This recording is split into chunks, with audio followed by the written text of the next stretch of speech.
मौलाना साहब जो YouTube channel ज़रूर subscribe कंदा। अगर कंहिं जानवर में ऐब हुजे त उन जी क़ुर्बानी करणु कीअं आहे? साईं, ऐब वारो जानवर बिल्कुलु क़ुर्बानी में क़बूल न आहे। हदीस नबी सल्लल्लाहु अलैहि वसल्लम जी बरा बिन आज़िब रज़ी अल्लाह तआला अन्हु साहबी आहे, उन खां रिवायत आहे त उन फरमायो त नबी सल्लल्लाहु अलैहि वसल्लम फरमायो त अहिड़े जानवर जी क़ुर्बानी सही न आहे जेको जानवर काणो हुजे ऐं उनजो काणाप ज़ाहिर हुजे, बिल्कुलु उनजे काणाप ज़ाहिर हुजे, यानी उहो अहिड़ो काणो आहे जो परे खां चङो भलो माण्हू ॾिसी करे परे खां हुकुम लॻाईंदो यार काणो जानवर आहे। त नबी सल्लल्लाहु अलैहि वसल्लम फरमायो अहिड़े जानवर जी बिल्कुलु क़ुर्बानी क़बूल आहे बि न, अहिड़े काणो जानवर जंहिंजी काणाप घणी ज़ाहिर हुजे। बाक़ी जेकॾहिं नॉर्मल थोरी घणी आहे यार थोरो घणो टेढ़ो जानवर आहे, अखि में हवाई फेर अथसि, त उनजी क़ुर्बानी थी वेंदी, उनजी क़ुर्बानी थी वेंदी। बाक़ी अहिड़ो जानवर आहे जंहिंखे अखि आहे ई न, मसलन तौरु या आहे त पोइ सफ़ा टेढ़ो आहे, काणो आहे, त उन जानवर जी क़ुर्बानी न थींदी, हिकु नंबर ते। ॿिए नंबर ते नबी सल्लल्लाहु अलैहि वसल्लम फरमायो शदीद बीमार जानवर हुजे उनजी क़ुर्बानी बि जाइज़ बिल्कुलु न आहे, क़ुर्बानी में उनखे एड कयो ई न, जेको इंतिहाई बीमार हुजे। ऐं टे नंबर ते नबी सल्लल्लाहु अलैहि वसल्लम फरमायो लंगड़ो जानवर, लंगड़ो माना मंडो जानवर, अहिड़ो जानवर मंडो आहे जेको जानवर घुमी नथो सघे, यानी धिका ॾियण खां बावजूद बि उहो ग़रीब हली नथो सघे। बाक़ी जेकॾहिं नॉर्मल थोरो फेर अथसि, यानी हवाई मंडकाए थो, त कंहिं क़िस्म जो कोई टेंशन न आहे, इहो उज़ई में हली वेंदो, इहो उज़ई में हली वेंदो। ऐं चोथे नंबर ते एतिरो जानवर कमज़ोर हुजे जो उनजा हॾा ॿाहिरि निकितल हुजनि, उनजा हॾा ॿाहिरि निकितल हुजनि, अहिड़ो जानवर जी क़ुर्बानी बि बिल्कुलु करणु दुरुस्त न आहे। बाक़ी नॉर्मल जेकॾहिं कमज़ोर आहे त बि जेको क़ुर्बानी जे अंदरि हलियो वेंदो। बाक़ी बहितर आहे त इन सभिनी जानवरनि जी क़ुर्बानी न कयो। जेकॾहिं नॉर्मल हवाई अखि जे अंदरि फेर अथसि त बि बहितर न आहे, थी वेंदो खणी क़ुर्बानी जे अंदरि, पर पोइ बि बहितर न आहे।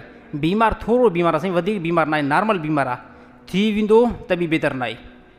मंडो आहे पर थोरो हवाई मंडो आहे, घणो मंडो आहे न जेको जंहिंखे धिका ॾेई करे असां उज़ई ते खणी वञूं, धिका ॾेई करे उज़ई ते खणी वञूं, त उहो त बिल्कुलु बि न थींदो। पर हल्को मंडड़ो आहे न त उनजी क़ुर्बानी थी वेंदी, पोइ बि इहो बहितर न आहे।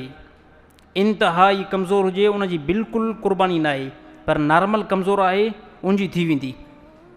बाक़ी क़ुर्बानी जे अंदरि नबी सल्लल्लाहु अलैहि वसल्लम फरमाए बहितरीनु जानवर पेश कयो अलाह जा ॾो।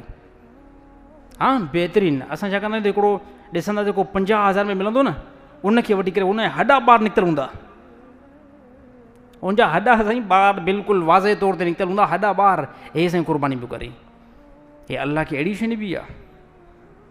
अलाह ताला फरमायो तव्हांजो रतु मां वटि बिल्कुलु बि न पहुचंदो आहे जानवरनि जो, न ई मां अलाह वटि गोश्त पहुचंदो आहे, तव्हांजी तक़वा मां वटि पहुचंदी आहे।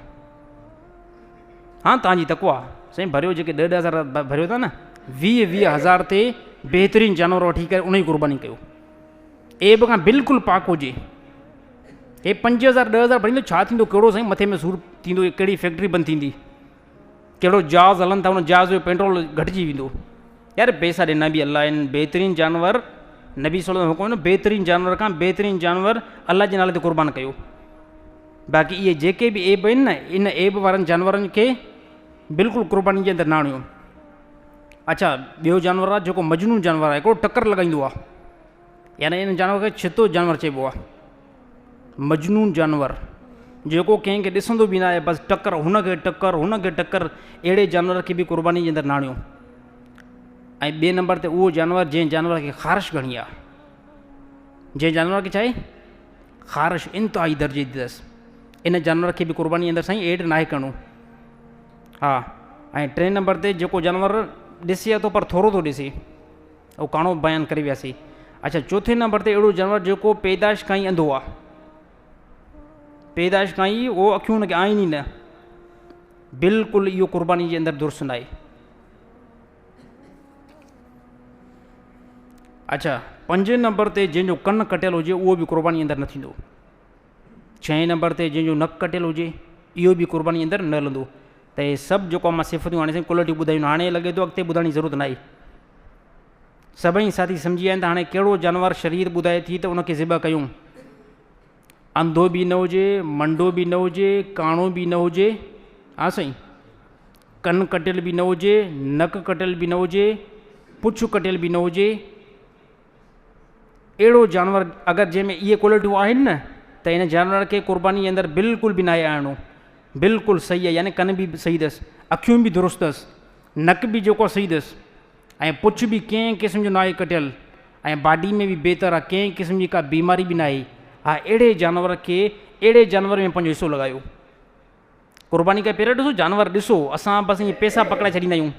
अगरि मां कंहिंखे चवां साईं फलाणो जानवर अचो साईं क़ुर्बानी था कयूं, तव्हां त मूंखे एतमाद करे सभु पैसा ॾींदव। यार साईं खां वधीक केरु थींदो आहे भला? साईं साईं दुरुस्त आहे, पर जानवर जेको ज़िब उनखे पंहिंजे अखियुनि सां त ॾिसो न। कहिड़ी ख़बर हिकिड़ो अहिड़ो एब आहे जेको तव्हां माहिर हो पर साईं माहिर न आहे, मूंखे कहिड़ी ख़बर? हर हिकु जेको बि बंदो कंहिंखे क़ुर्बानी में हिसो ॾिए थो न, लाज़मी उनखे ॾिसे, उन जानवर खे लाज़मी इंतिहाई गौर सां ॾिसे, पोइ उनजी क़ुर्बानी करे।